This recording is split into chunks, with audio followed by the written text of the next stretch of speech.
So overall, I mean, what are we looking for? You know, if you watch any of my bill searching videos, then you'll know that there's kind of a few things that we look for. Mainly, we're looking for fancy serial numbers, stuff that's going to be matchups or mismatches, radar bills, stuff that could be read forward and backward, misprints, miscuts, stuff that's not produced properly on the bill, as well as if you see that the letter on the end of the serial number is replaced by a star, then in my opinion they're collectible, albeit they might not be worth way more money. But the main thing that we're trying to cover while we look through stuff, my pocket change, and see if we find anything valuable is essentially just that. Something that's going to be more than face value.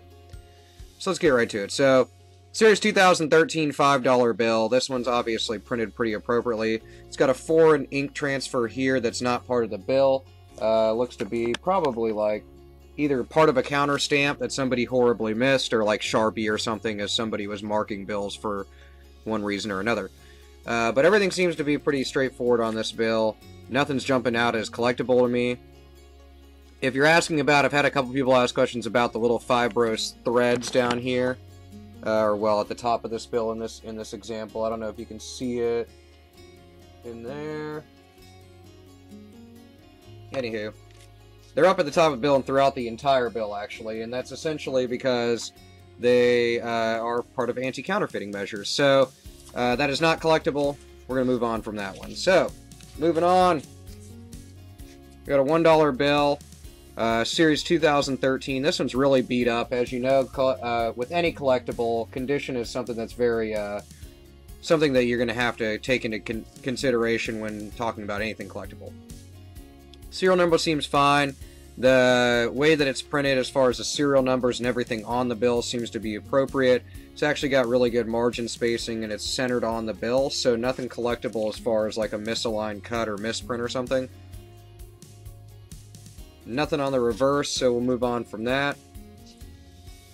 We got a little bit of repetition of nines, but nothing collectible as far as the serial number that jumps out at me on this next $1. It's a 2009 series. As you've noticed, $1 bills have not gone through a design change in a long time. You know, they don't even make silver certificates and stuff like that, red seal notes anymore. So that's something that's collectible as well, but of course is pretty not impossible, I should say, but very improbable you're going to find one in just some money from the bank or change at Popeye's Chicken or whatever. On the reverse of this bill, it's sitting a little bit low. This margin on the top's kind of high. But as you can see, there's some damage and stuff to the bill down here, so that detracts from the overall value of the bill, which is not collectible anyhow, but would take down from value. This next one's a $5 bill, shown here as well, Series 2013.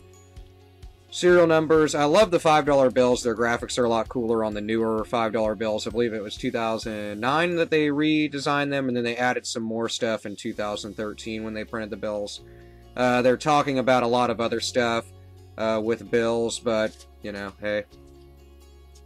This one's torn. Nothing collectible. Everything seems to be printed right. Reverse of the bill, you can tell now that it's been folded, so we'll move on.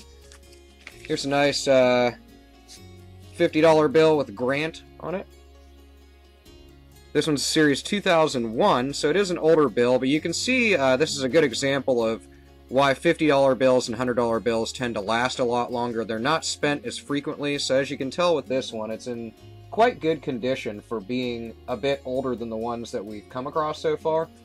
A good block of fives here in the center, but not enough. I've had a few people ask me about block serial numbers, or repetitive serial numbers. Unless it's taking up like 6 different spots, 5 maybe with zeros in the front or something, or ones, or a repetitive other number, then I wouldn't really say it's collectible for like 3, 4, in most cases even 5 repeated serial numbers.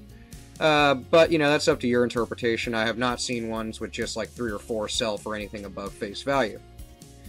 Looks like somebody was counting up their money or something here. You gotta love people writing on bills. Let's just flip this 120 around to get us in shape. I thought it was 9s, 3s, and 8s, but obviously I can't see. This one's also not collectible. Nothing in this serial number. It's a little bit better shaped $20 bill than the one below it, as I can tell just by looking at it with the torn corner. We'll get to that in a moment. This is a Series 2013, but I don't see anything majorly collectible with this bill. You know, everything's printed right, so I mean, it's worth 20 bucks, which is cool. but nothing collectible. So far we've come across nothing today as far as stuff that we want to keep. It's a little bit nicer of a serial number. Just I like zeros in them. It's a little bit of a cleaner number, but you know, I know that makes no play whatsoever, and you're probably like, what are you talking about? I have no idea what the deal with this is why this is torn in both corners, but somebody was having fun and destroying the bill, so who knows. Everything else seems to be printed appropriately. This seal's sitting a little bit low. Normally they're going to sit. Let's see if I can show you an example. If you notice on the bottom bill, it is sitting a little bit low below where it actually says the word 20, and the other one's printed appropriately on the top. So a little bit different, but not collectible, and this bill is tore up. So kind of irrelevant. Let's move on to a nice $10 bill. I have another video I'll be doing of why the $10 bill. I had somebody ask why $10 bills yellow so quickly. Or why they are yellow. I will discuss that in another video, so keep an eye out for that. But $10 bills, you know, they have a little bit less of a life expectancy. They're one of the more commonly used denominations of banknotes, Federal Reserve notes. This serial number almost... If we had a 1 in there instead of this other 3, that would be awesome. That would be what's known as a broken ladder, where it goes 1, 2, 3, 4, 5, 6, 7. Or 0, 1, 2, 3, 4, 5, 6, 7. That would have been really cool. But no dice on that. Still a $10 bill, so we'll go buy some lunch with it or something, but nothing collectible. Next one's a $10 bill. This is an older series. This is 2003.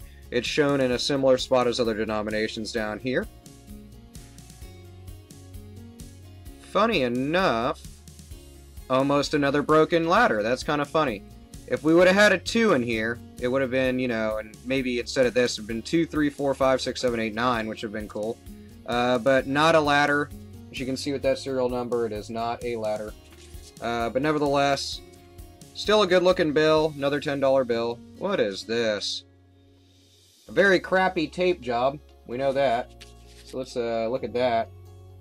Now, as you know, I mean, when you tear currency, you can tape it back together as long as you have a certain percentage of the bill.